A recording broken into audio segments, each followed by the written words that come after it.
No, don't you do this to me. Don't you do this to me. There we go. Work.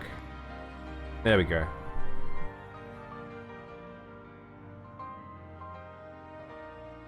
God. Hang on, I've teased the reveal, but this is what Bob said me. Grimwire Bob. Grimwire Moth. Oh, I like that better. Grimwire Moth. Amazing. Alright. Oops, didn't mean to do that. Let's do a bit of news. I think it's the news time. Let's rock and roll.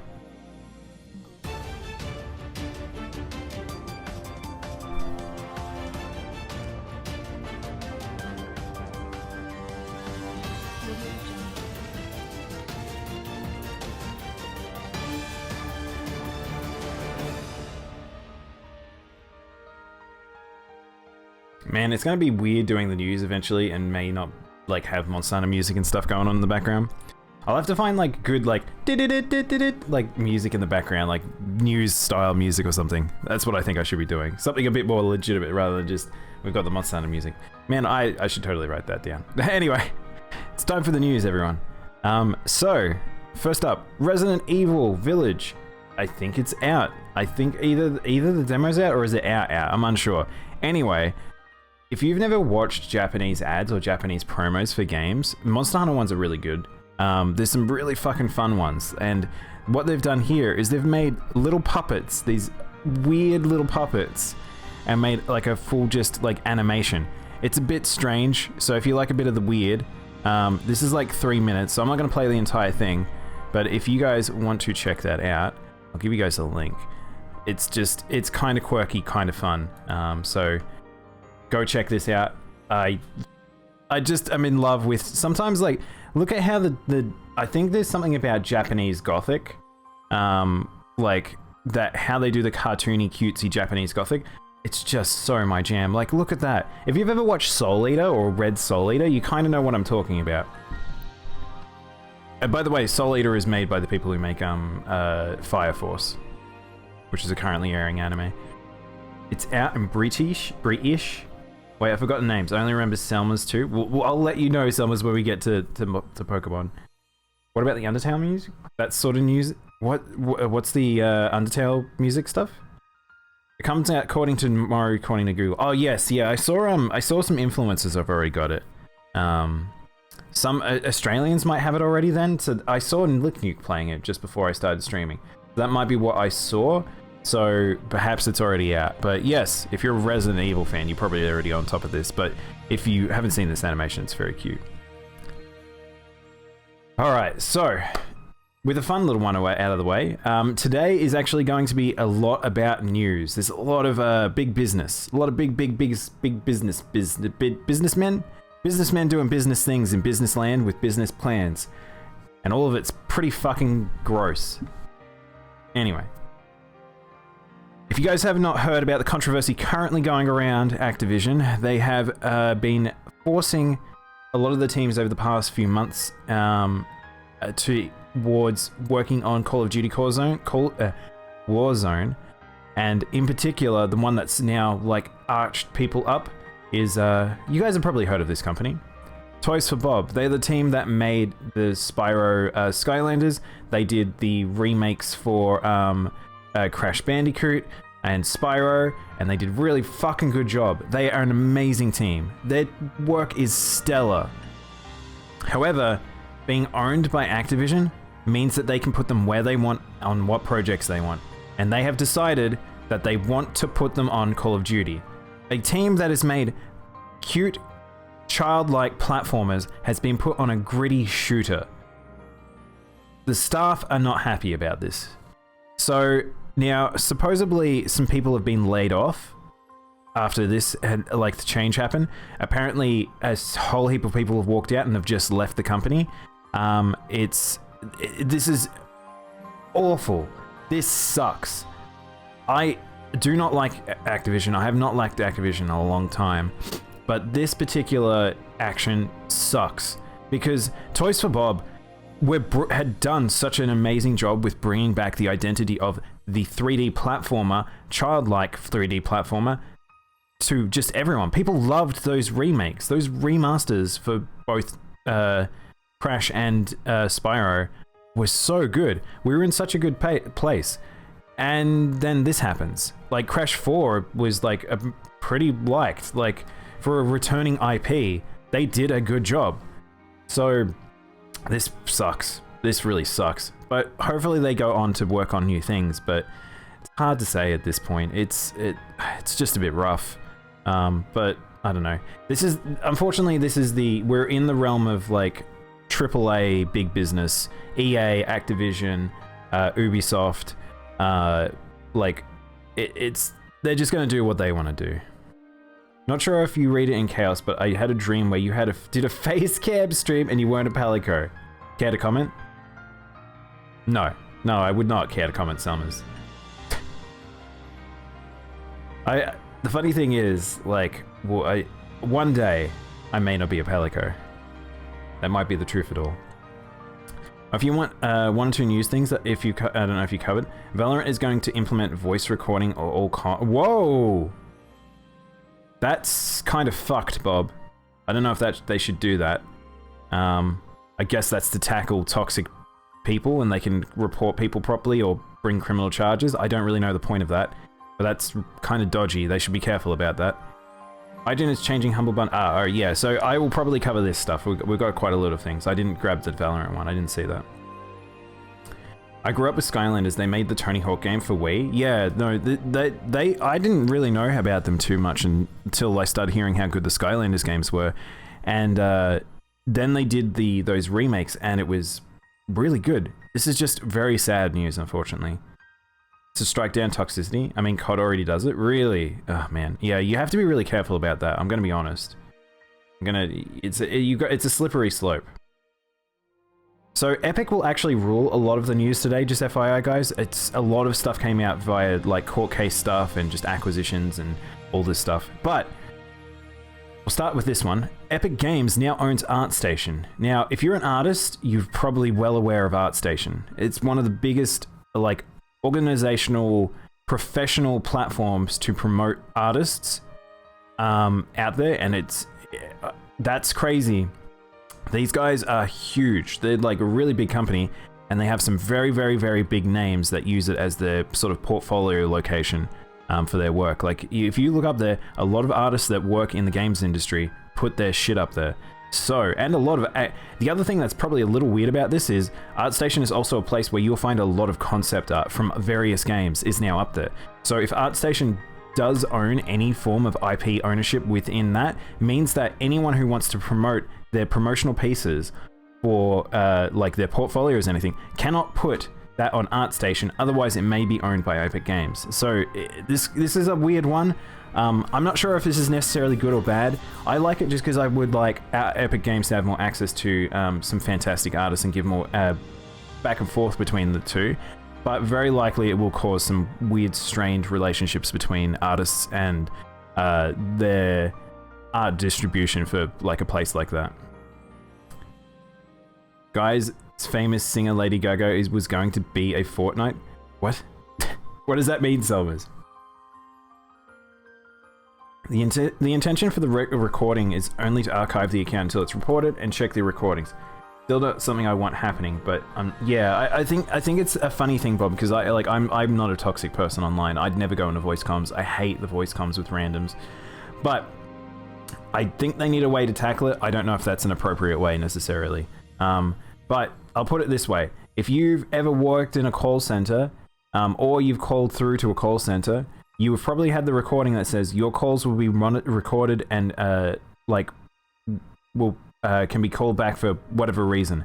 So that might include like bomb threats and things like that. So there is already systems that exist like that. So it's not the worst thing in the world in a sense. It's just kind of, it's annoying that that has to be the case, I guess. Konami isn't attending E3 2021. It is developing projects. Man, I don't know what the fuck Konami is anymore. I don't really know how to behave around them. What do we think about Konami? Like, they were like a gachapon moved place that now, not Gachapon, Pachinko based developer these days, because they cut back so much funding on all their games divisions. And now Pachinko is failing, so they're moving back into games and using their IPs supposedly, but we've never seen anything. But they want to develop a series of games again using their well-known IPs, and they have quite a few like really big name ones. Whether or not they can get developers that are efficient and effective enough to make a return to the industry, I don't know. But I don't know. Like, this is weird. Like, if they're gonna take a year off from E3, fine. But I don't think they're gonna be making anything that people are gonna be stand up and like clapping about because of the return of. If they don't bring back some, like, if they don't bring in some real good talent, there's no real point here. So I don't really understand this. So it's sort of like, we'll have to wait and see, basically. It's one of those wait and see situations. There's a bit of a difference between a call center and a guy just wanting to play a game, though. There is, Bob. Epic versus... Yeah, I'll talk about the Epic court case soon. Scrapped all future ideas for sort of... Yes, a whole heap of stuff is coming out of that court case, Selma's. Mostly against Epic, unfortunately, in terms of just stuff they probably didn't want to get out, and it's fine. It's gross big business time, guys. I stand by Jim Sterling's echoed words, fuck Konami. I'm kind of with him, unfortunately. They've been in a pretty gross company for a while. That's kind of the tone of this news, unfortunately. We're in big business do business things. But, on lighter news, Nier Replicant finds Emil contest where you have to seek Emil's giant head. Now, if you didn't see this on Twitter, and you haven't heard about Yoko Taro's, if I can't sell enough Nier Replicants, I'm going to get in a van with the director and we just drive around selling copies.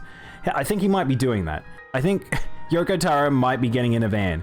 And if you haven't seen this, there is a fucking... This is a weird picture.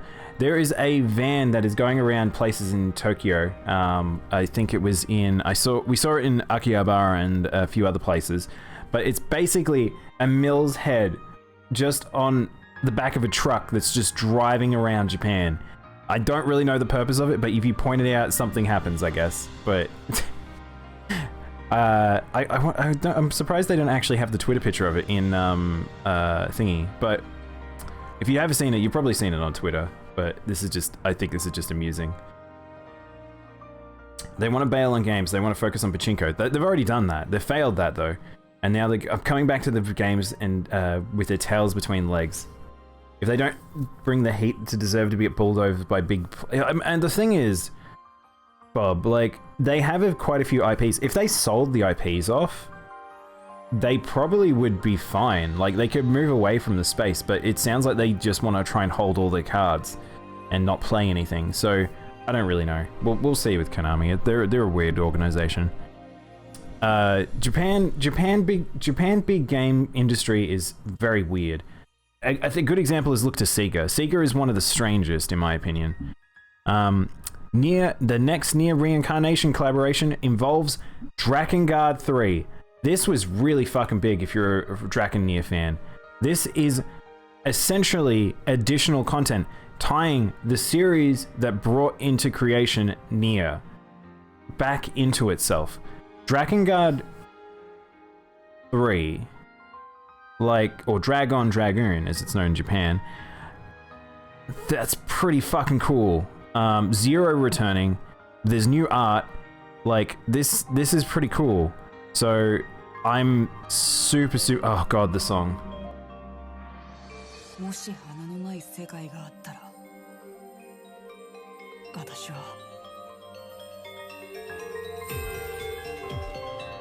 I'm very excited by this. I will probably play this game a bit on stream. I don't know if it will be a game that's robust enough to play an entire playthrough, because it is a gacha, but holy shit.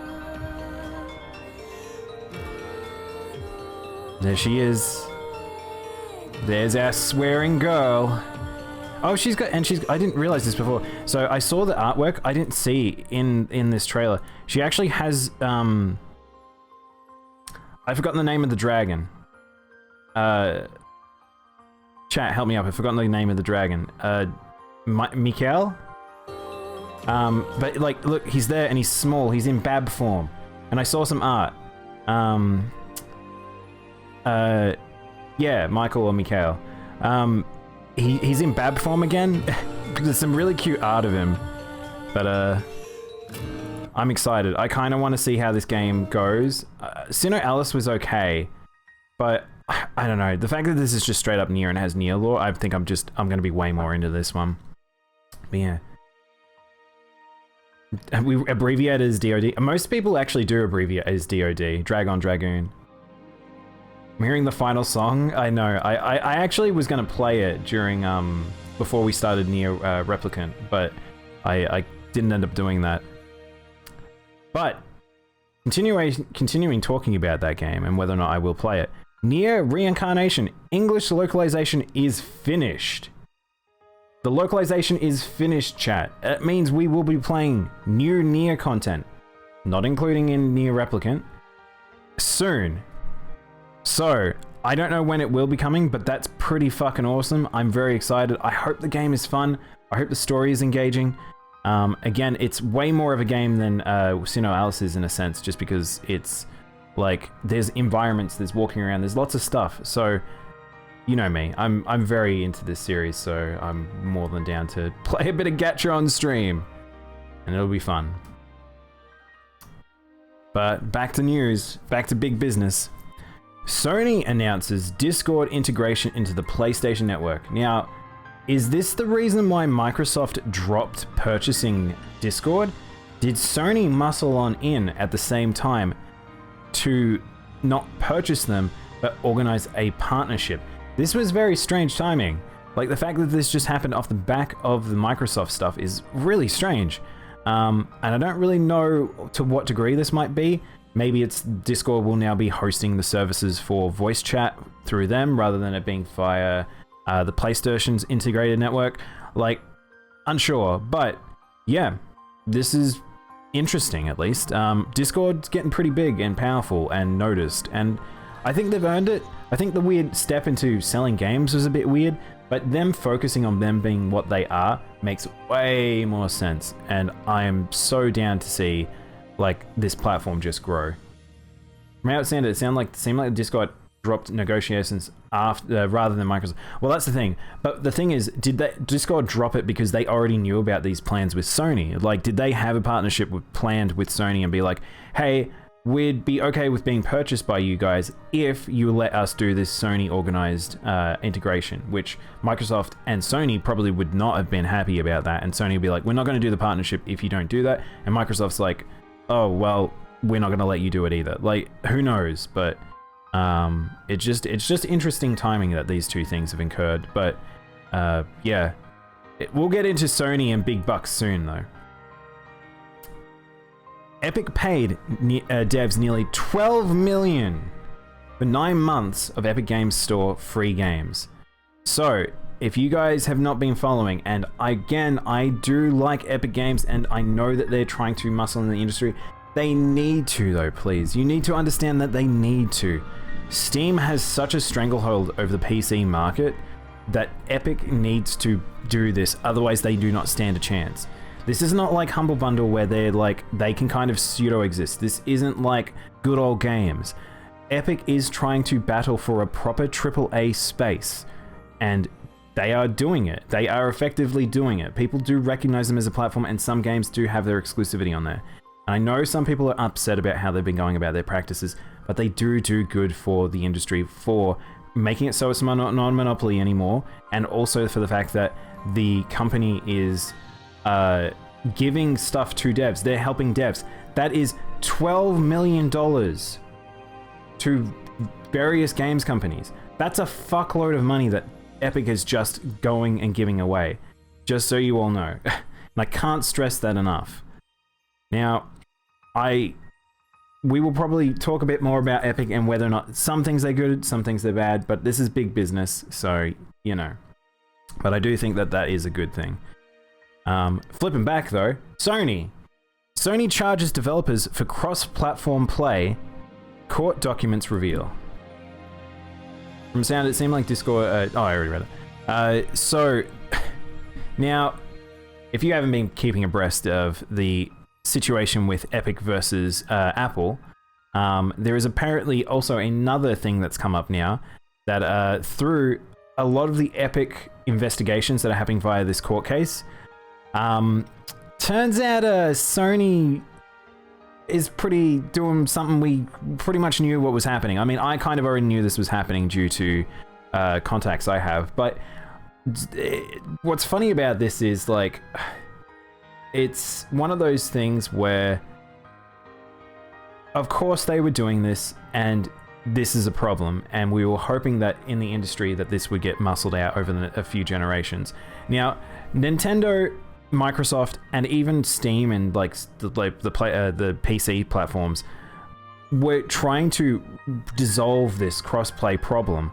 However, Sony is being extremely stubborn about it and very problematic, and it seems like this is, again, one of the reasons why, and that's because they are charging for crossplay. So what this means is that if your game has crossplay, you need to pay extra fees on top of your licensing fees to be on the Sony platform.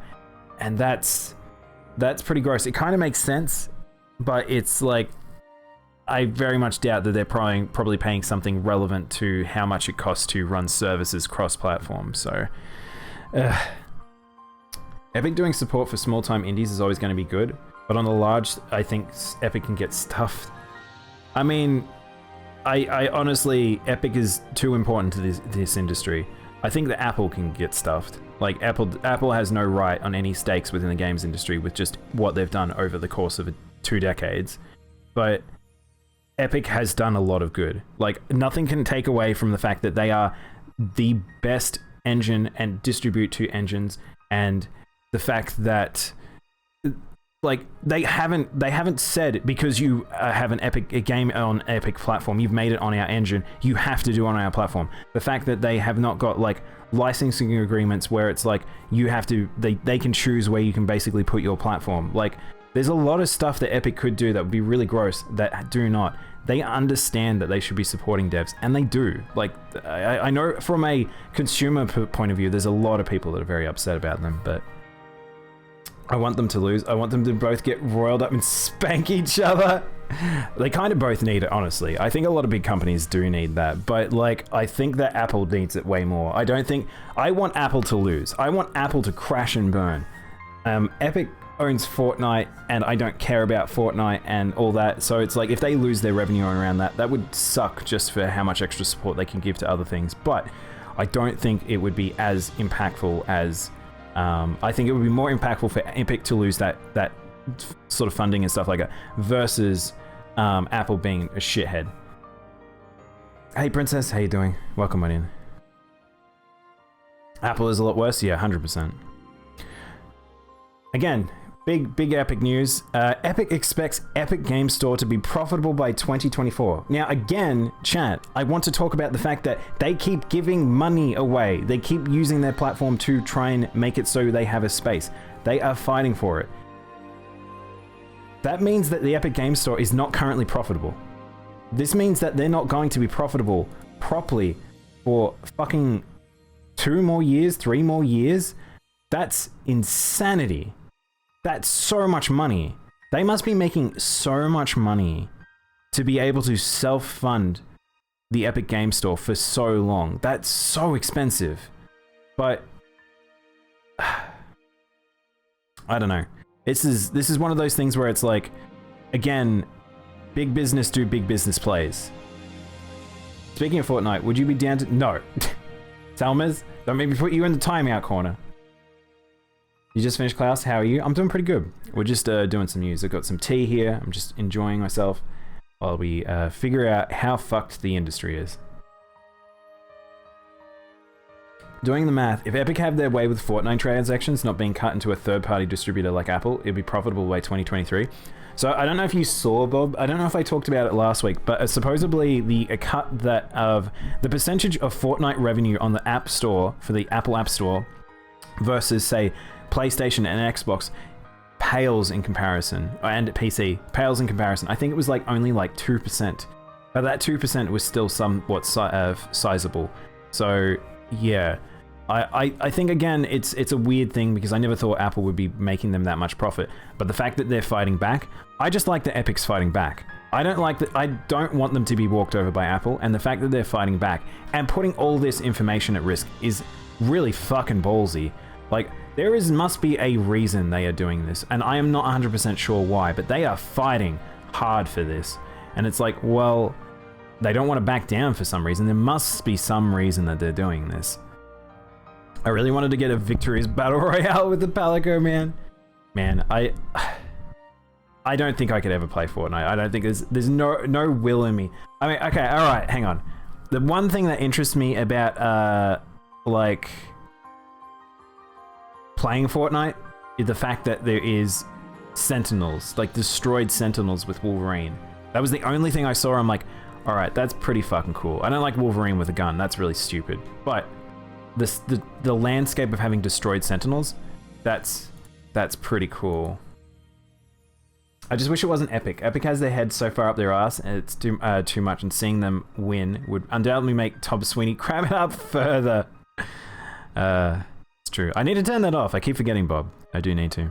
Oh, shit. Okay, hang on. This one is not a full article. So if you guys didn't see this, League of Legends has made a trailer for their new series, Arcane. It was head up ass, yeah. So yeah, if you guys are League of Legends fans, you might enjoy this. Whoa, loud! That's clucking loud.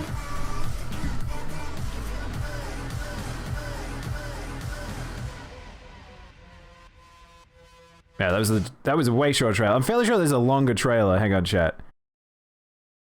Is there a longer trailer? Hang on. It's on the League of Legends website, so, or YouTube page, so let's see if there's a longer one. There might not be. Anyway, yeah, there was not. But I think that's all there is. Yeah, that's really short. But it's got some really known characters. If you are a Leagues fan, this will had played it at least somewhat. You'll recognize the characters, some fan favorites. Is that Riven, but she's black? What is that? Is she carrying a sword?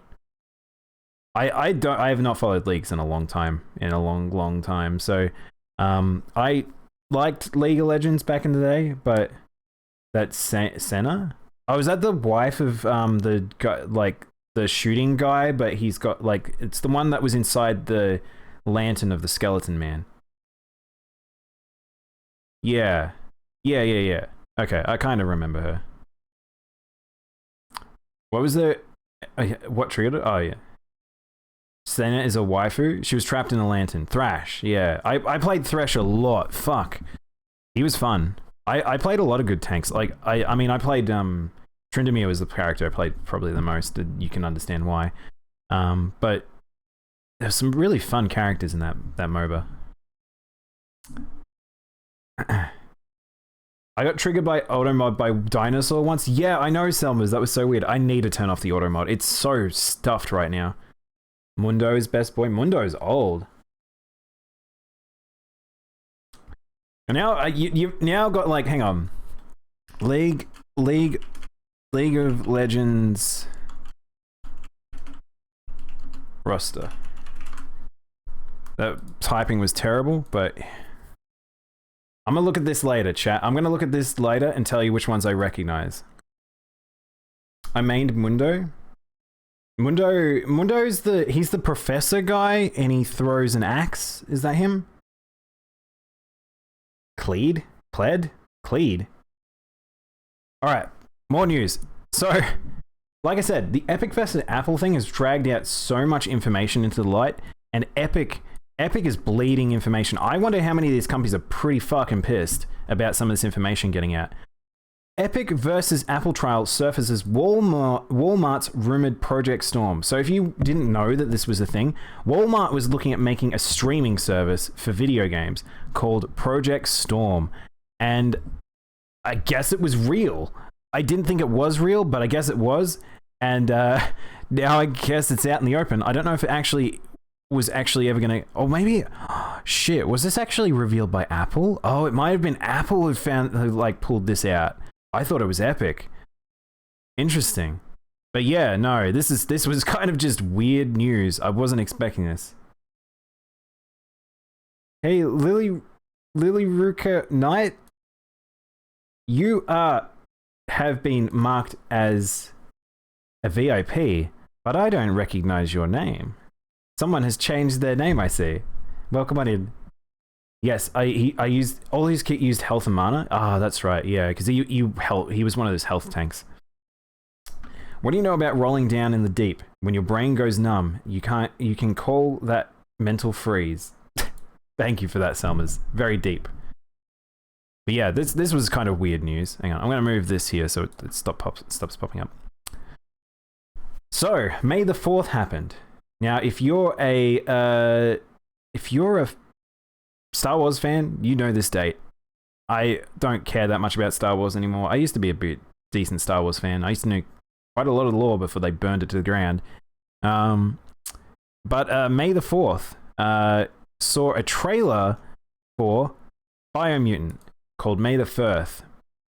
Now, if you haven't been following Biomutant, again, I still want this game to come out and be decent. It's been in development for a long time. But, yeah. Entirely forgot. I know, that's literally everyone said that. I think it got stuck in development hell, and they're like, their marketing plan kind of went out of whack.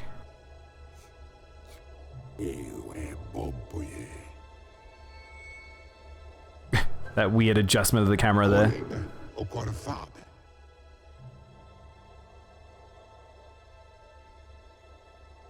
I haven't watched this, by the way. Where's this little gecko fella? Did you see that?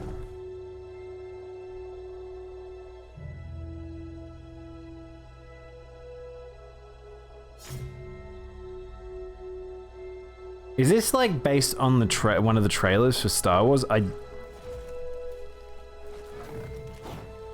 Look how small he is.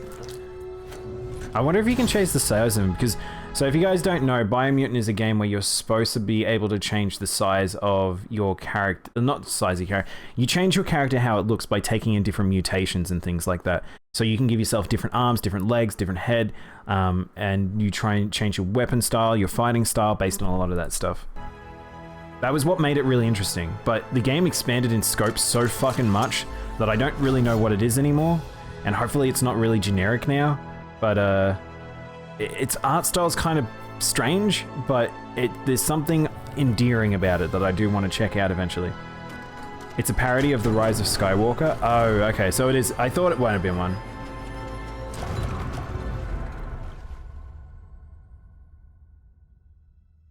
I knew a kid who was a big Star Wars fan. He hated me after I went to his birthday party for some reason. Weird.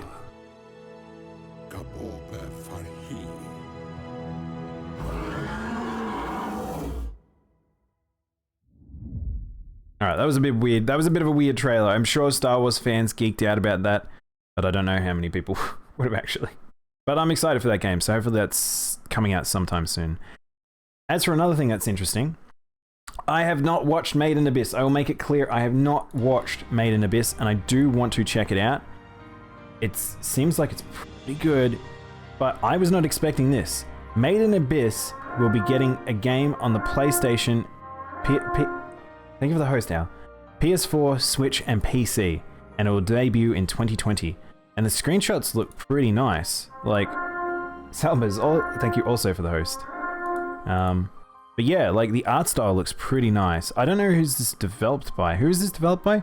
Oh, it is Spike Chunsoft. I was gonna say it looks like Chunsofty. But yeah, hopefully this is good. If you're a fan of like, I guess, Spike Chunsoft, if you're a fan of like Made in Abyss and you want to have an anime action game, that'd be pretty good. Ban Owl. No, Owl ban Die Chatbot. Man, I don't even think you can. No, Owl can't do that because they're both mods. This game is going to be shit. Why? I don't understand. I honestly, I'm surprised that this game, like, does this game does the anime have action enough that they can warrant having an action game? I thought it was more a story of exploration and traversal. So I don't really know what this game is in a sense. I have to watch Made in Abyss to understand this better, I think. But yeah, I'm interested at least. Spike Chunsoft, that's the only reason I think it's going to be shit. They make okay games. They don't make... It depends on which project and which team are working on it. Because it's not... Spike Chunsoft is made of multiple teams. So... Well, they have multiple teams, rather. Alright. Oh, fuck. Okay. Guys, I've just gotten to the news that will make me sad. So I don't care about a lot of the other big business thing, but I want to talk about this. Will demod him then ban him? You can't do that. No, none of you have that power. I'm not even sure I have that power. Alex Navarro, Vinny Caravella, and Brad Shoemaker will be leaving Giant Bomb. Now, if you don't know who Giant Bomb are, this will be hard to express. So, I love video game news. I think that there is integrity within games journalism that should try and be preserved as long as it can. And I think that some people out there like are really doing good work. I think there's some really, really good work out there. Giant Bomb has always been a passionate group of individuals that have stood around for so long as such a small entity and done so well. And I've seen the coming and going of quite a few faces, and some of them are like, I still follow them beyond Giant Bomb, and I hope that I will probably do the same here. But losing these three, Alex, Vinny, and Brad have been with Giant Bomb for so long. For so long. These are some of the founding members. And this is going to be really hard. I haven't watched it yet. Jeff Gersman, one of the founders and owner of Giant Bomb, had a pretty emotional moment, supposedly on stream, like a few days ago. And they've done their podcast, and apparently it was a really sad podcast. I haven't listened to it, but it's like, this sucks. Like, hopefully that they've gone on for like good reasons, but from what we know, the company that has owning rights over Giant Bomb right now are kind of not doing right actions. People are not too happy with what they're doing, and it sounds like that perhaps the internal team wasn't either. They've had a lot of change over the past like 5 years, like really, really big changes, like splitting the team in two, the fact that they started just doing stuff from the office and then they were doing stuff from working from home, and God. But what's really, really sad about this is that it's just, I can't imagine Jeff ever leaving Giant Bomb. He will go down with the ship in a sense, but I want him to find out a way for it to work and to free himself perhaps of the shackles that have been put on Giant Bomb. Just to clarify, Giant Bomb is a games journalist group. You can go look up their website. You can go see their articles. They literally make they write articles on games. They make like little things on YouTube. They run a podcast. They're an extremely funny, charismatic group of individuals that I honestly, they're one of the reasons I got so into learning about games industry, and like it wasn't just the fact that I enjoyed a lot of stuff, but the nitty gritty, the little wanting to talk about it and talk about it in a way where it's human, and talking about how it's changes and you can see individuals come and go, and the industry as a living, breathing organism. And they did a very good job about talking about that stuff. And just seeing them separated now kind of sucks. Like, this kind of really blows, and I hope they all find something that they really like, they enjoy outside of Giant Bomb.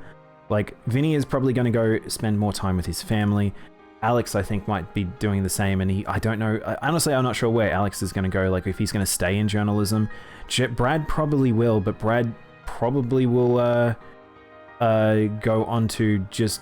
he might not do games journalism anymore. Like, I really am not sure what the landscape of this looks like, and that very few members are left at Giant Bomb as well. So I don't know if this is a weird plan by their higher-ups at Giant Bomb to squish it down and force them out, but I really hope that Jeff can figure it out and he maybe revitalizes it one day. And I don't know, they are deeply respected in the industry. Like, this is one of those things that if you talk about video game journalism and you don't know about Giant Bomb, like, that's a really big fucking deal. Like, so, yeah. I mean, in a way, this kind of felt inevitable, but again, I do hope that they all go on to find some things that they're happy in life and they're happy what they're doing, because they've done some amazing fucking work. Like, I spoke about it with friends, and I think that I think one of my favorite parts of the year is always to watch Giant Bomb's coverage of E3. Them interviewing devs, them having the couch moments, them having the watching of the entire E3 thing. Like, I have been the reason why I do a lot of those Let's Watches is because I love the format they do with their setting and talking everyone. The insight that they have, like, I could never ever like come close to the insight that they've had on the industry, just because they're such veterans. Because that's the other thing, they are extreme veterans in the games journalism industry, which is a very hard thing to say, because people don't usually stick around forever, and they carved a path for a lot of people, I think. But yeah, I'm gonna miss them, and it's sad that the last E3 we saw was actually 2 years ago, and we didn't even realize that that would have been the last one we would ever watch. But, like, yeah, that's it. I think that, well, actually, I say that. That's not necessarily true. The last one we have seen with these group of individuals, like, they will probably get new members. It seems like Jeff has, like, got some plans. He might be bringing in new blood, who knows? But this is one of those things where, they're not down and out, but this is going to be rough. This is going to be rough for the next few years, I think, for Giant Bomb. So hopefully they can figure it out. Well, write a very angry note and tell it to go away. DaiChatbot's a good boy. You leave him alone. Hey Mo, how you doing? You've joined in just after I've had a big old sad spiel about Giant Bomb.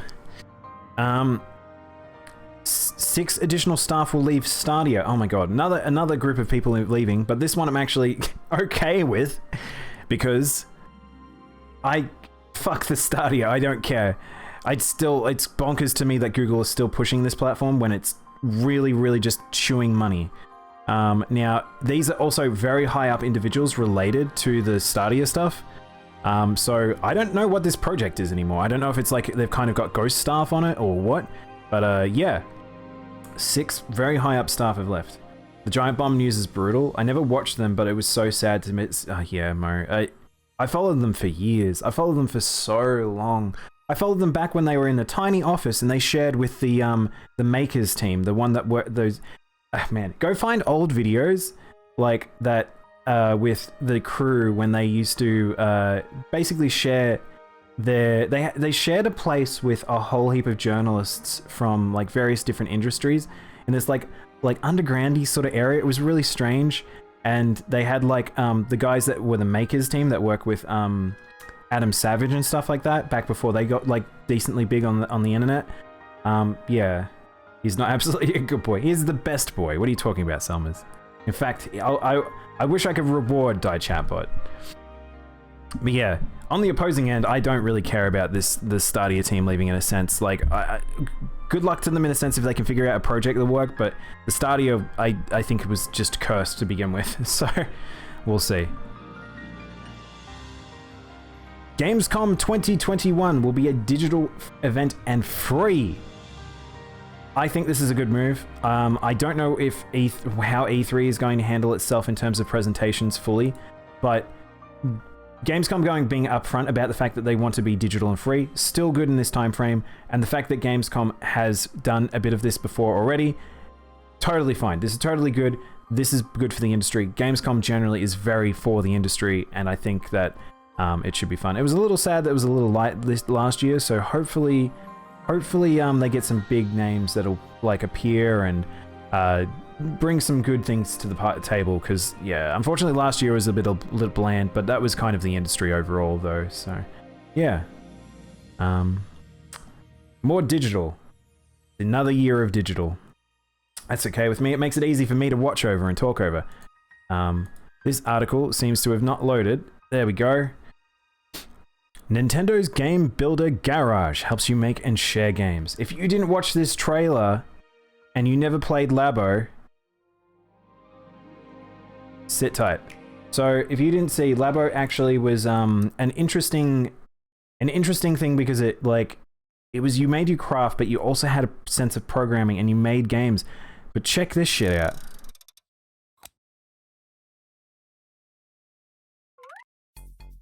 I love Cheese Stick's tweet on this. What was Cheese Stick's tweet on this? I didn't see it. Now, this isn't really for adults still. This is another thing that's aimed at children and it's an education thing, but this is really robust. Like, I want you to see just how robust this is as a children's teaching mechanism for programming. There is quite a lot of this stuff out there now, in my opinion. Some of it worse than others, but this at least is visually quite like stunning and it looks pretty robust. So I kind of want to see if this ends up being one of those things that we cut to like 10 years plus down the line where children say, oh yeah, I actually learned my first programming or my first things with Garage? Is it called Garage? I don't know what it is. Nintendo Garage? Every single fan game ever is about to get a C and D, run, hide, scatter to the winds. That's true. But I mean, Al, that's kind of how, like, okay. Gonna stop here and talk about something about indie game dev. If you are learning to make a game, go copy someone else's game. Go make simple games based on other things. Because the point of games design isn't necessarily to just come up with things and make things from scratch and be, I'm an amazing creative person. I could make anything from everything. You need to learn how your tools work. It takes a lot of effort to learn this shit. And I think that it's totally fine. I think it's totally okay to just go copy something. As long as you're learning something from it and you're not trying to sell it as if you're some genius. Like, go copy someone. It's fine. It's how art is. But yeah, if you just look at that screenshot though, look at that. This is pretty robust. There's a lot of visual elements here that are unique and I can't tell how much is handmade, how much is baked in. Like, I'm really curious. Like, when I saw this was the screenshot that showed to me that this is a legit thing that's pretty big. So, I'm pretty excited. This is wild and such a cool thing for them to do. Yeah, I think Nintendo made this with the Labo, and some of the stuff that with the Labo was like really holding out for people showing some really cool shit. But it didn't really sort of come about. Like, only if you're in niche Labo groups, and it was a lot more adults taking it to crazy extents. This is something that kids can totally jump into. It's like Little Big Planet. Like, if you know how to work Little Big Planet, you could do some crazy stuff. Unlike Dreams, which I think Dreams is a little bit more heavier. Like, Dreams sits in a funny space for me personally, but like it's kind of the in-between where it's like you want to use tools, but you have to be restrictive on how you apply those tools. But still, cool stuff came out of that. So, yeah. I'm always down to see more of this. But yeah, it's called Game Builder Garage. A terrible name in my opinion, but I don't know. I'm pretty excited about this. I don't know if they've actually stated like a price. Oh, here we go. It is $30. I'm going to assume that's $30 American as well. That's quite expensive. But yeah, that would make sense as to the quality of this. I wasn't sure if this was going to be a free product, but at that price range, that probably is about right. It might be a little bit more expensive than I was expecting, but it is Nintendo at the end of the day, so, you know. I don't care about Nintendo announcements until Splat 3. God, that was... Wait a minute. Tuna Cube Factory 2? What happened to the riveting... You talking about... I don't know where... There?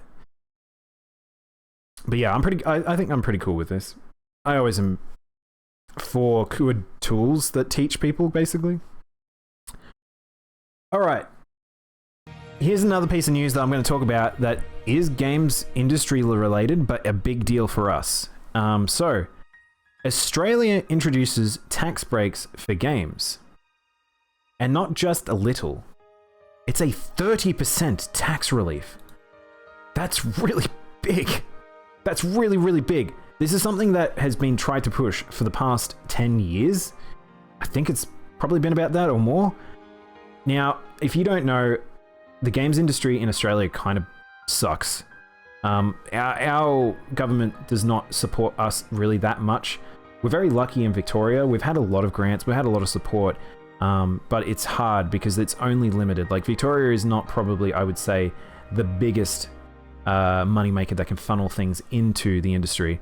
That's where you usually find, like, the artist studios that work on making visual effects for, say, movies and TV shows, the 3D stuff. They get a lot more support in New South Wales.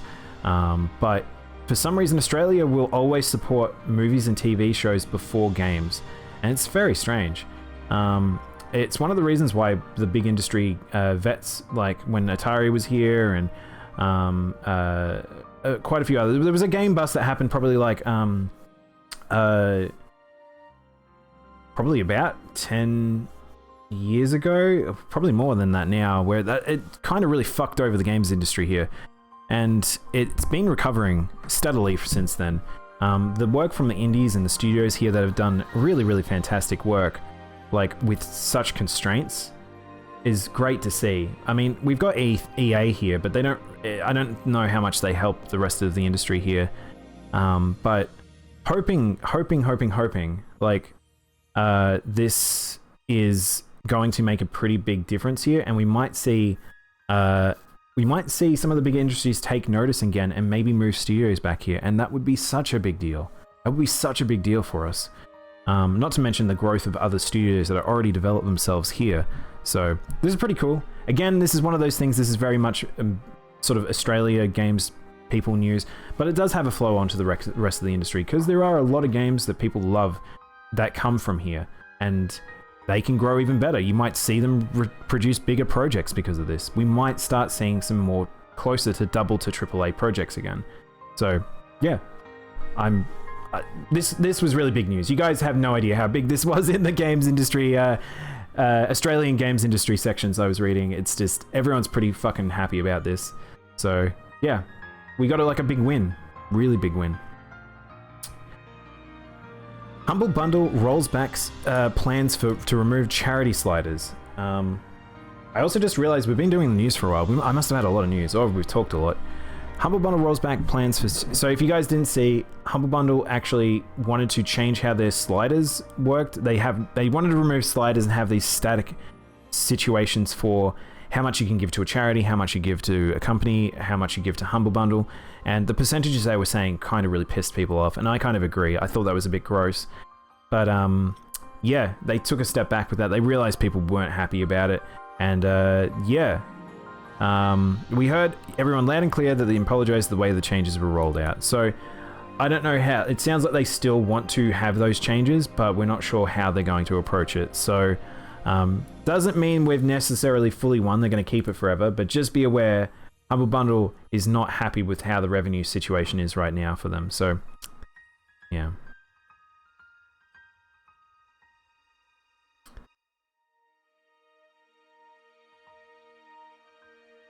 Give me 1 second, chat.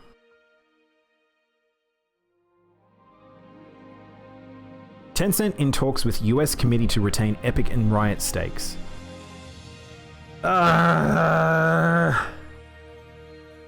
Alright, this is not something I can really talk too heavily about. This is kind of one of those weird situations that now it's like, this was a problem that I remember I was talking about when Tencent was buying everything, that I'm worried about them muscling in on certain areas and causing some problems. This seems to be one of them. If you guys don't know, Riot and... So Fortnite, League of Legends, all these sort of things really, really make a lot of money in China. You gonna head to bed? No night, Salmons. Thanks for hanging out. The thing is, Tencent is really big now. They can pretty much do what they want in a sense. They own so much. And this is not good. Like, there's a bit of both sides being a problem, but they're considering the data that is available to Riot and Epic via their games as national security risk.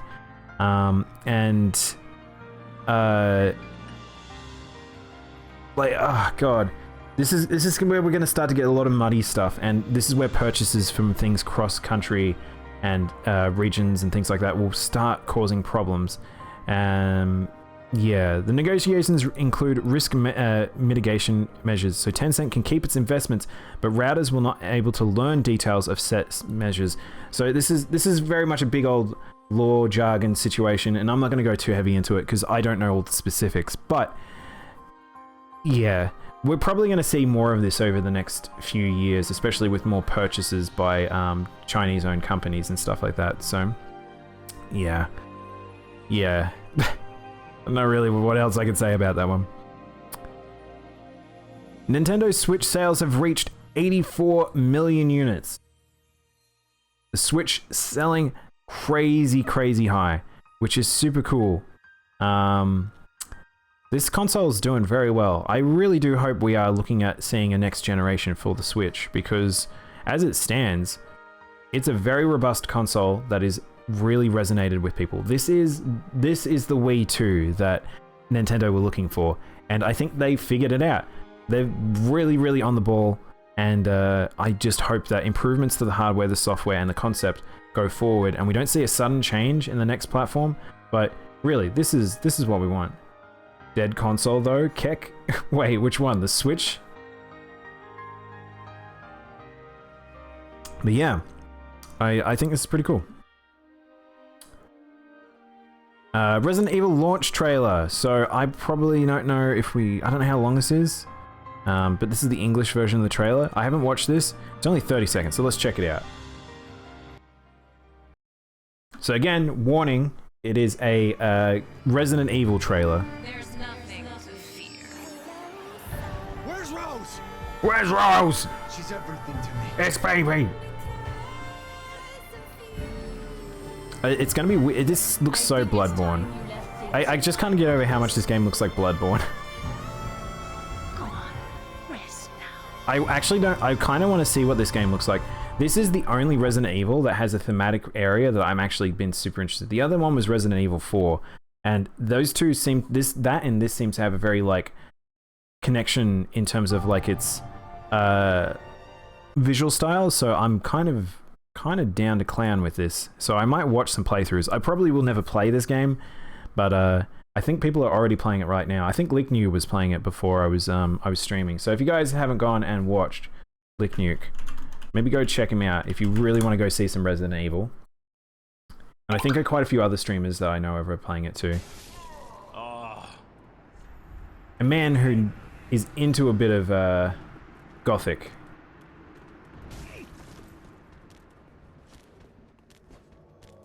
Alright, what's this? I'm not even sure if we're going to see the finish of this fight.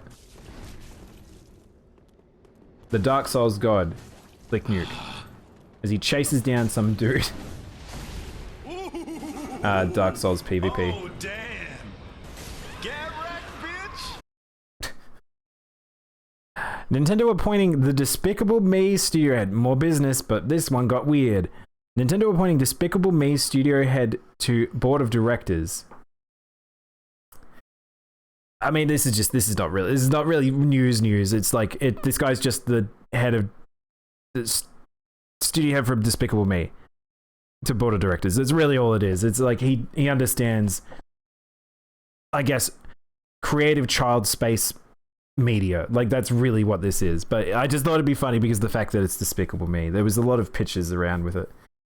DS3 PvP is so much fun. It's pretty good. I actually think it's probably one of my favorite. I did a lot of it, honestly. Just because there was so many different ways of playing.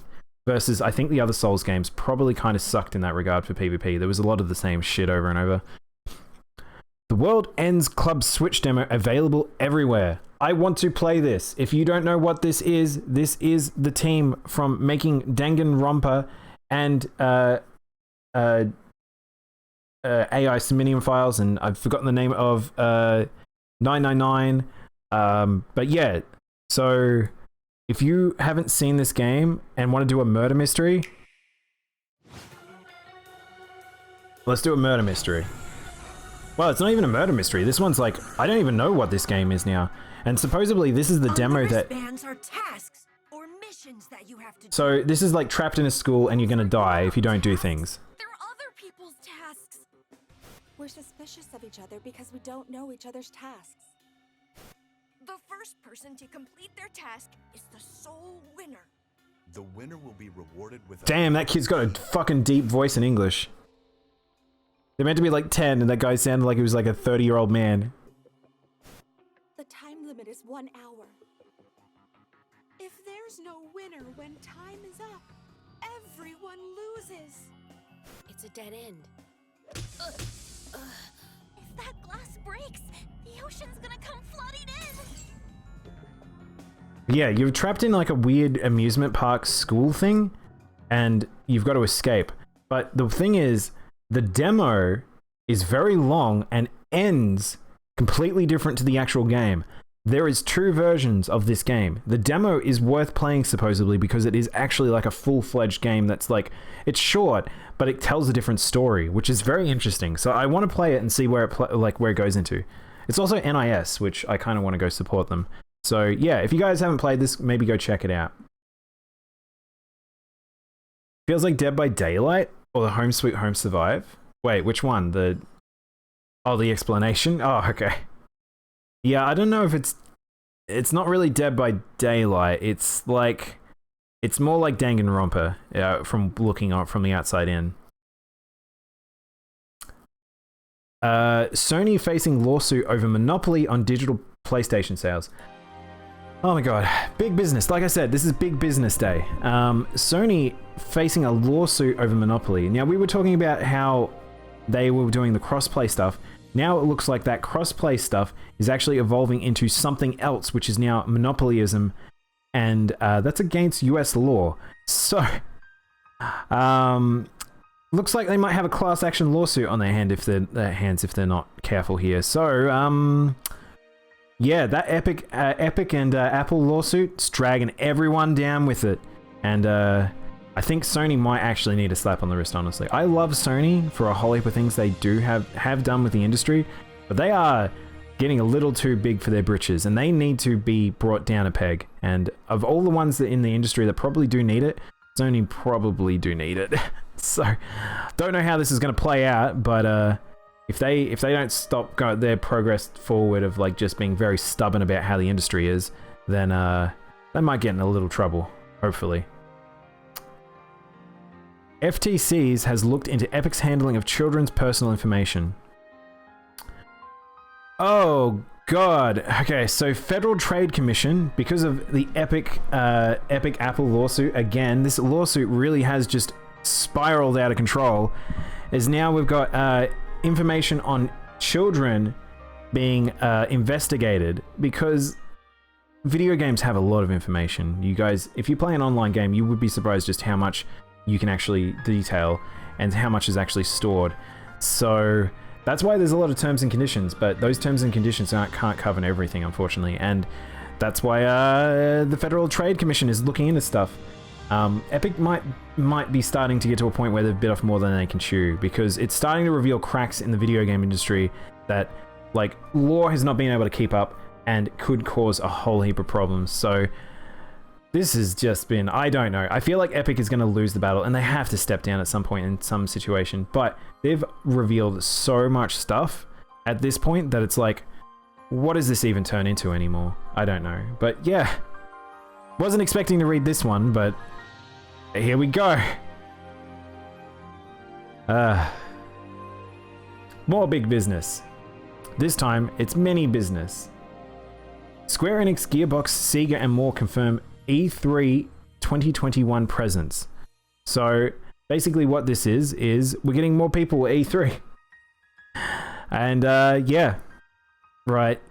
We kind of knew a lot of these already, and we kind of assumed which ones to turn up. It's going to be a pretty fucking, like, it's going to be a stacked deck again. Like E3, I guess the relationships between E3 and those companies must have been still banding enough that they didn't want to split off into either individual or the Summer of Games, or that time frame that E3 has always sort of covered. Like, they've gone back into it. So I don't really know what this looks like anymore. Like, will we have a Summer of Games still? Like, who's going to be at it? Like, this is all the big hitters are coming back to E3. So really strange. You love to see Sega at E3. I don't even know what they're going to present, honestly. I'm super excited for Gearbox at E3. what are they gonna show? I don't even know what they could show. Like, this is gonna be a weird year. I think we're on the road for a weird year of games news announcements, but we'll see. I think we're just in funny space time for announcements. Judgment sequel, Lost Judgment leak. Speaking of Sega, I think Sega might have fucked up. Or someone stuffed up. The Japanese PlayStation Store has leaked the game that they were teasing for the sequel or continuation of the story of Judgment. It's now called Lost Judgment. And yeah, way beyond their reveal. And it shows a whole heap of extra details, such as like, it has pre-order bonuses, like early access for when the game's planned. Like, this is pretty... This kind of sucks for them, because they were making some cool news-ish sort of teasers, and now it's just like... a bit lackluster, unfortunately, now that this has sort of been spoiled. But that's cool. Judgment sounded like it was really good. I probably would have really liked to play it, considering I'm a big Yakuza fan. And it probably had a little bit more story stuff that I was more interested with, the very hard, gritty J-drama that Yakuza tries to present. So I probably will like that game and this game eventually, if I can find time to play them. This year will be Gearbox publishing team more than dev team. That would make way more sense to me, Al. But who are they even publishing right now? Not sure. Oh, the last piece of news. So this dropped just before I started streaming. And for you guys who don't play Skullgirls and you don't know what's happening here, this is pretty cool. This is a character that's been in the background or in like people's like taunts. I think she's the sister of Valentine. No, not Valentine. I've forgotten her name. But basically, a little girl that was never a fighter has now been converted fully into a fighter in the DLC second encore for Skullgirls. Remember, Skullgirls is in a weird place right now. At least the IP is owned by someone else, and it looks like they had a full-fledged character ready. They weren't shitting when they were talking about having 3 characters ready. And yeah, this is pretty cool. I think we got a teaser here, so we'll check this out. What I'm curious is if all the art is still the same members, and how far along were they with making this? Because ready to go, Umbrella? Jeez, it's about time! No quarter. I knew that all that nagging would pay off. oh, how's her name? Umbrella. I didn't realize her name was actually Umbrella. I want ice cream! Umbrella, it's showtime! Yeah, we've got 2 more characters to come. Like, we've had one that we've been working on forever. This one, which has probably been working on for a long time, but they were like hiding her. And then there's like 2 more characters. Like, that's pretty crazy for a team that they like no longer like. Skullgirls no longer has their old studio here. They no longer have the artists, the developers. Like, there's so many individuals that are no longer working on this game that used to be. So I don't know if Autumn Games fully have got, like with Future Couple, have recoupled the team together to be able to finish this off or what. But yeah, or were these characters almost finished and they just needed polish or what? I don't really understand, but I'm excited to see this. Like, Skullgirls deserves its attention, and like if you are a fighting game fan, like, this is still a very important Western fighting game that has ever existed, just because of it's an indie game that made it and people know what the fuck it is. I don't like Skullgirls, but I love Umbrella and would die for her. She's pretty fucking cute. But yeah, she was never a full character. She was a background character to her sister, which was in the trailer here. And I've forgotten her name. This one here, who's very cool, and I cannot remember her name. Why can't I remember her name? Anyway, yeah, so that's pretty cool. Now, League of Legends. I opened this earlier just because I thought, oh, if we don't have enough news, I might like just talk about leagues. But just for a brief bit. But that was a long news segment. I didn't realize how long that will be. All right. What I wanted to talk about with this League of Legends is just I'm curious. I wanted to see who's new, who I've never heard of, like, because I played so much that Man, Akali's art's crazy looking here. I never played... I think I played Atrox. I think that was probably around the end time. I have no idea who this is. Alpheos. I don't know who this is. I think I remember seeing a trailer for this guy. I think that guy was around when I played. Because I played on and off for a long time. I have no idea who this is. I remember Echo was probably around the time I stopped playing. I'm really curious, like, just how many, like... Because there's so many characters. This is the new character that, like, just got revealed. And her... Chat. You want to talk about my aesthetic and characters I love? She is amazing. This is so good. I would play the shit out of this character. I don't care how she plays. She looks so cool. She's got cool twin tails with blue hair. It's all glowing with purple. Like, her color palette is fantastic. With dark blues. Big fucking spectral scissors. That's like a greatsword. I have no idea how this character plays. Oh, she's a fucking greatsword player. No way. Oh, that's amazing. Wait, is she like an ADC? Wait, is she a bruiser or an ADC? I have no idea. She's pretty cool though. I'm pretty into that character. If you don't know Bard, then you stopped before I got into it. Oh, really? Yeah, I played it way back when. Because I played a lot of other, I played a lot of old... Wow, Galio's art looks way better than it used to. I used to play a lot of MOBAs back in the day, and then when the mobile spiral out from Ice Frog happened, then I probably played like all of those spin-off ones, like Heroes of New Earth and things like that. But like Leagues was definitely the one that was like so good. It makes sense as the one that survived and did so well. But potential Gearbox publishing stuff, and oh god, Hello Neighbor. Subnautica's cool. Godfall, I don't know. I've heard it's pretty bad. They don't even know they don't even show Fiddlesticks remake. Here, Fiddlesticks. They remade him.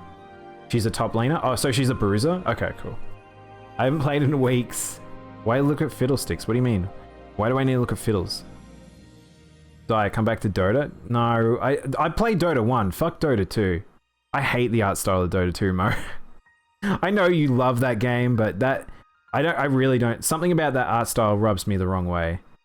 I like more cartoony for a game like that. I find myself... Heroes of New Earth had the same issue for me as well, where it's like the visual fidelity was so high that I kind of just would get lost in it. No, you guys can't make me come back to a MOBA. This isn't happening. Chat, settle down. Hot take, Fiddle got a new remake? Did he? I hated Fiddlesticks. I really didn't like Fiddlesticks because he's ultimate. That teleport where he just teleports on top of you and then just does Crow Storm, that sucked. I hated fighting Fiddlesticks. But it was pretty much all he had. Take, don't. I think that's a good idea. I think I'm walking into dangerous territory of talking about League of Legends because I have played it a lot. Ronin Saber, how you doing? Welcome on in. I used to play Vayne. Oh, I used to play Vayne as well. I'll show you my characters in a moment. We've probably already passed one because I used to play like Darius. Where's Darius? Darius is fucked. I remember playing this character a lot. He just was a cheater. This character was just so strong. I loved playing this character because I'd get ahead and I would just wreck. Darius is still fucked? Yeah, I just was a monster with him. Come play Smite? No, I hated Smite. Al, I have to break it to you. I really didn't like Smite. I didn't really like third-person MOBAs. His voice lines are so good. Wild Rift is nice. I used to play Arena Ravella. Also Vayne. Oh, cool. Yeah, I played top lane a lot. I used to play a bit at Garen back in the day. Oh, fuck, Hecarim. I played a mean Hecarim. This character was so much fun to play. You were just this, you just walk over people. Like, he was a really, really, really fun character to play, especially as a jungler. Because you just, again, kind of did what you want. Jarvan. I'm trying to find my other main. I've now got lost. Who is this? There's just a tree man. Ivern. He's a rocky tree fella. Look at this. Look at this guy. He just looks like he's out of some like 80s like science fiction thing.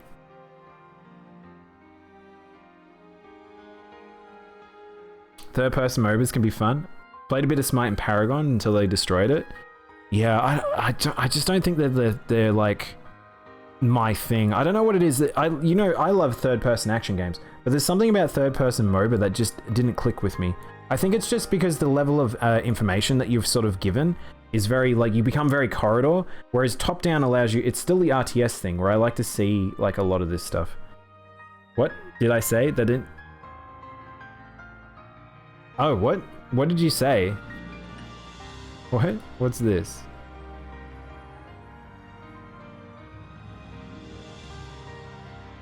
Wow, I legit don't know what you said there. Maybe the word... No, I don't know what... I legit don't know what you said there, Bob, that triggered that. I think Fiddle had a greatest glow up, no cap. I don't even know what do you mean by... Like, guys, can you find me a link? I want to see what you're talking about. I have no idea what you're talking about. I vaguely remember Jin. Who the hell is this? Karthus? Is he the wizard? Is he completely changed? Oh, it's Karthus. Yeah, okay, so it's this character. Wow, he looks completely different. Whoa, what the hell? He looks sick now. Man, League of Legends art style is so good, chat. It's so good. I can't believe where it came from to where it is now. Like, this game just looks fantastic. What the fuck? Kane? Who are you? I've got completely distracted. This isn't about the news anymore, is it? This is just now like, I'm just talking about League of Legends. Like a Spectre? There's so many Reapers. Why is there so many Reapers in League of Legends now? Whoa, what the hell? This guy can just walk through walls? What? Okay. Kha'Zix was really strong too. I played a lot of him. Kale? Is just an angel? Look at Urgot? I don't want to look at Urgot. No one wants to look at Urgot. Didn't he get like changed now so he doesn't look the same? This character looks kind of like other characters. It doesn't seem very interesting. Just kind of a angel paladin? Wait, why is there two forms? Can she be like dark or light? I don't really understand. Cogmore. He was annoying. I love that you can see the difference with art style when they're like their generation that they came in. Mordekaiser, he was really cool. Okay, so there's a lot less characters. Okay, maybe I was about to say there's a lot less characters I don't recognize. I have no idea who this is. The other is Morgana. What? Why is it paired with Morgana? What's this dude? He's just a dwarf. This dude's cool. What's this?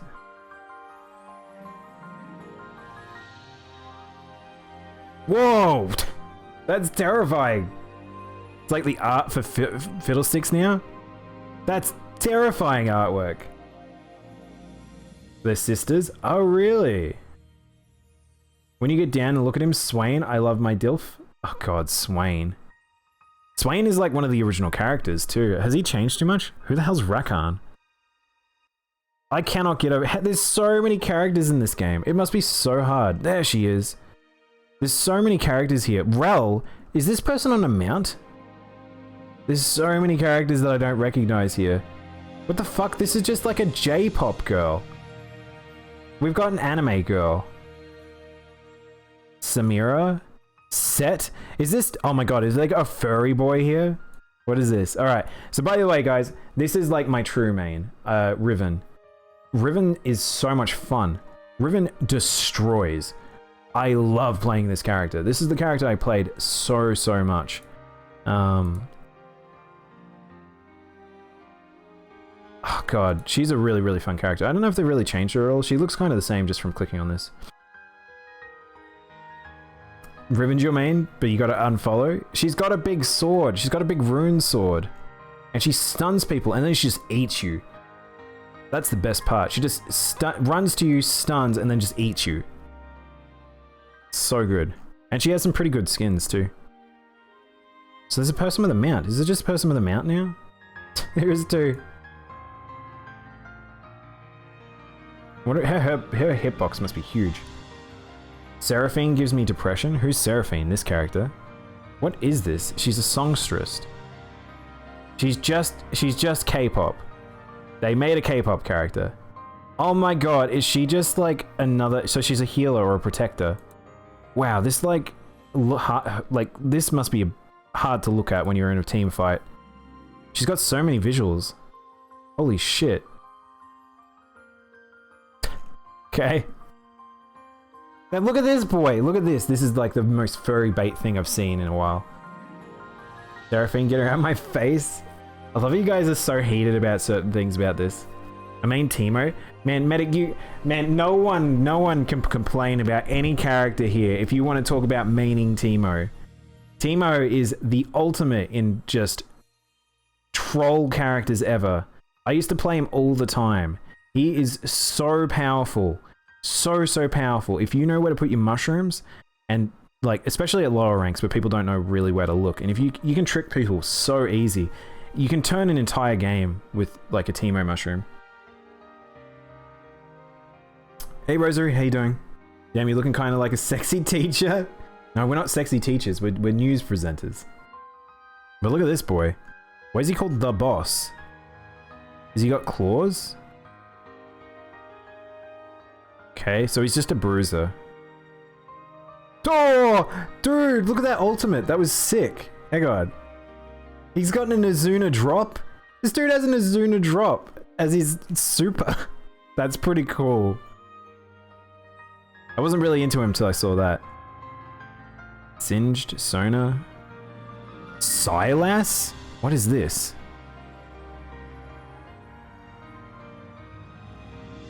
Oh, I realized I got Singed and Swain pretty confused. Swain I actually used to play a lot. He's probably my main caster, actually.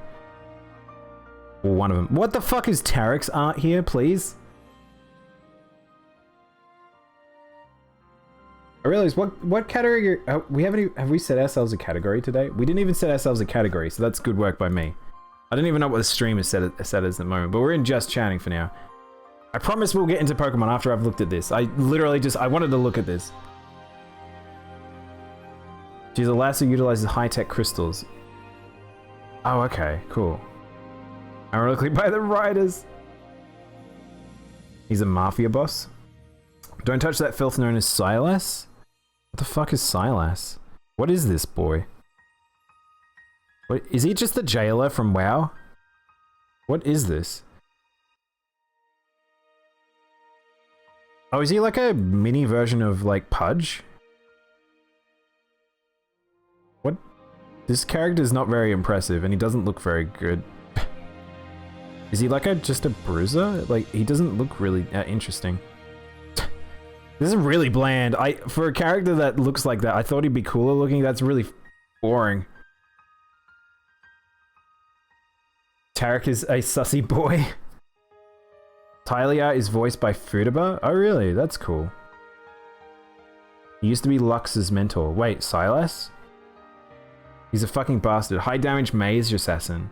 Wow, wait, hang on, he's a mage assassin. Wow, he didn't look like a mage to me. This girl's cute. Who's this? Talia. Oh, this is the Earthbender I saw. Yeah, I saw the trailer for her. She looked pretty cool. She's just an Earthbender. Whoa! That's pretty cool. And she makes a wall at the end of it. How do you control that? Hang on. How do you put the line down for that? Does she go a specific distance? That could fuck over your own team so easily. I will bet a huge amount of people hate that. Because that could screw over your own team so bad. Are these just mines? Yeah, they're just mines. Okay.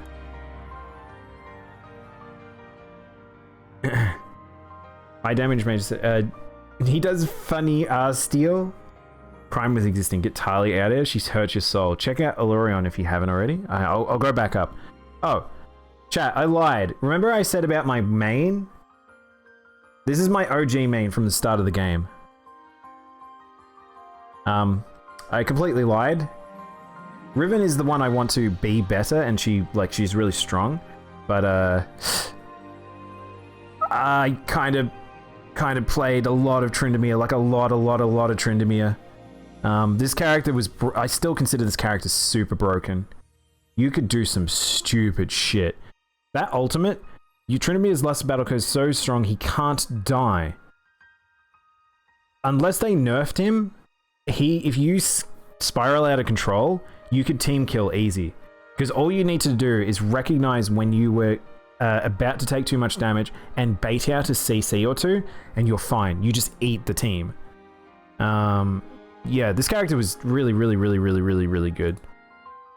I've now clicked the wrong thing, and hopefully that will go back to where I was up to. Mad respect, Barbarian Pride. I really like Tryndamere.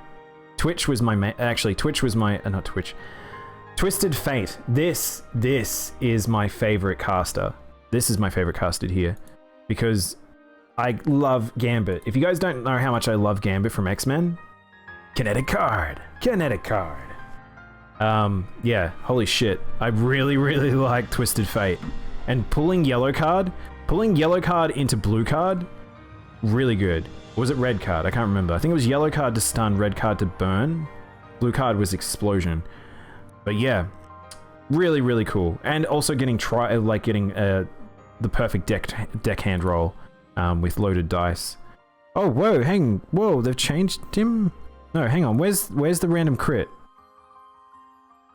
Hang on. Also, you can teleport to people, which is dope. It was so good. Keed is fucking dope, by the way. You didn't check him out? Keed. Hang on, I'll scroll up and find him. God, we're still going. How am I still going? How many characters are in this game now? I was just like, oh, I'll check out a few, but this is just going on forever. This guy is the ultimate, like... Look at this. Look at this sexy man. Look at this. The Ruined King. Oh, it's the Ruined King guy. Is he? Oh, he's a greatsword user. Oh my god, is he like the other girl we were looking at? He's like a spectral... Oh shit, I'd have to play this guy too, wouldn't I? Oh no, he's fire and a greatsword? Fuck. This would be a character I'd play. Shit. Oh, he's pretty cool. Oh, he's pretty cool. Oh, he's pretty cool. I'd play that character. He is the Ruined King. Cled, not Cleed. No, Clyde. Clyde. Twisted Fate out here with an Uno deck. I hate Tryndamere. He gives me every disease known to mankind. I understand that one medic because he kind of cheats out a heap of shit. But then a lot of these characters kind of have that some capacity. Like a lot of them have these like, whoa, what does this go? Like there's a whole heap of them that have like these. If you get them in certain situations, or if they set up in a particular way, or they snowball out of control, they are just kind of a nightmare. And yeah, what the fuck? What was the other one you guys said to check out? I didn't click on him, whoever it was. Who did you guys say? There was another, it was someone in the A's, was it? Look at Urgot. I don't want to look at Urgot. Is he even on here? Where is he? How did I miss him? Oh, here. Because they redesigned Urgot. Alarion? Oh, this guy, the spirit dragon thing. Oh, so they've made another small person one. She's like a little mage. So is she a magical girl? Is this what this is? Or is she just a spirit? She looks like a spirit nymph. Spirit? Not nymph. Spirit girl, I guess. She's pretty cute. That's alright. Oh, I like that bounce animation on the bubble. That was cool. Yeah, she's alright. What's this lad?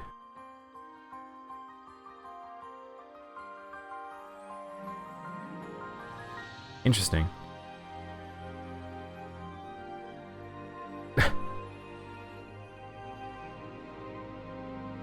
Okay, so he's a pseudo mount character. Interesting. Okay. Cantankerous Cavalier. Why are we looking at Urgot? By the way, why did chat? Why are you guys wanting to look at Urgot? Is it because he's been completely changed? I mean, he looks like how he used to work. Oh no, that's different. Okay, maybe he is different. Oh, maybe he's really different. He looks really weird now.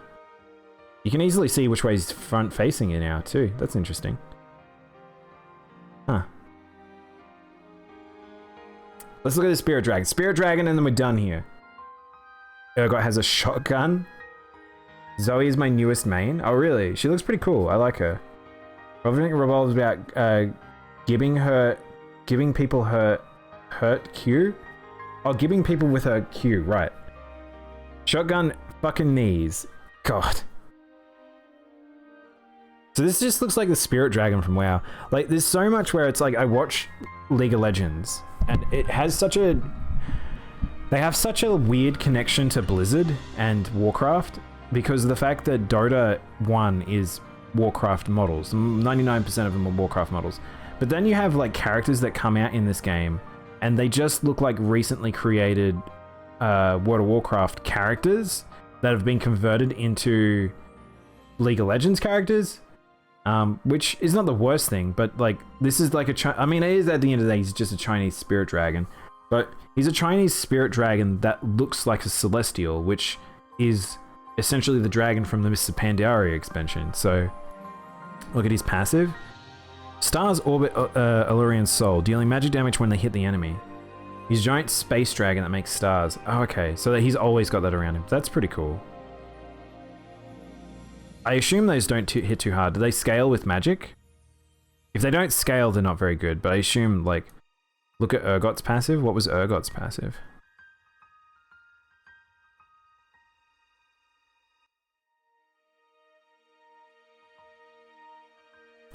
Urgot's basic attacks periodically trigger blasts of flame from his legs, dealing physical damage.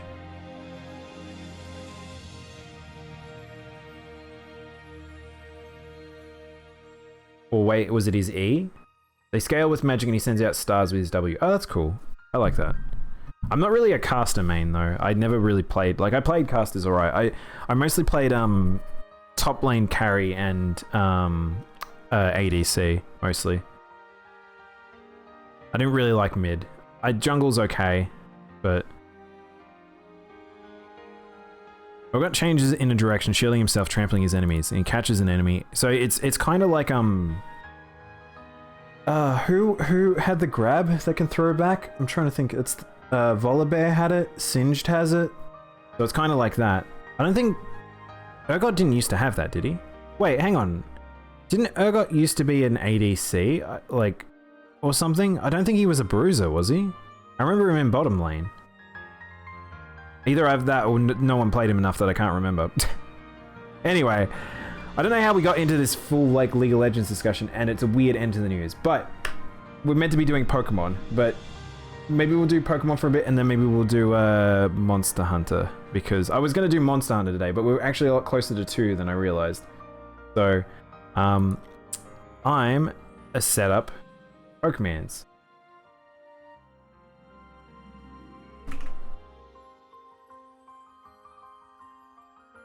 Or do Nier. No, there's not enough time for Nier.